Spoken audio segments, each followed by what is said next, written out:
Over to Chuck Crosby, Alicia writes in, she signed a contract with a large moving company to move out of their home when it closed, and that happened this past week in the Shelbyville area. When they signed, they were told all they needed to do was call, and the moving company would set up the moving truck to be there.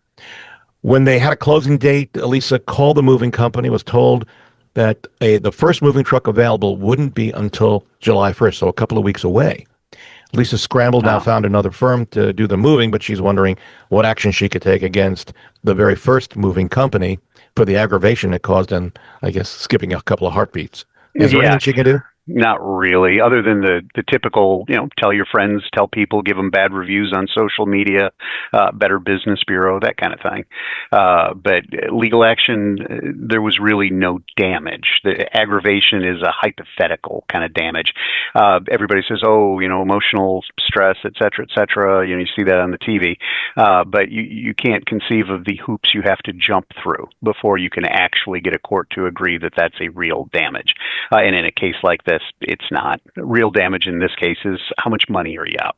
And that's what it generally boils down to. But that's, social media is out there for this particular purpose.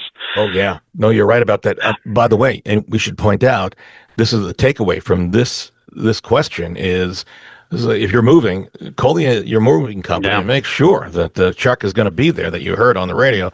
The one more moving company didn't have a truck available. Just confirm. Yeah. And the question is how soon before closing do you know that it's going to close? A lot of times that gets really pushed up onto the very edge. Yeah. I know with my mother when we moved her down, we were on the phone with these folks on the regular just to make sure everything's set. All right. Well, it can back up until the last couple of days, so you're absolutely right. It can. A reminder, did you know, folks, that we have a newsletter we send out, and you can actually sign up for it. It goes out twice a month.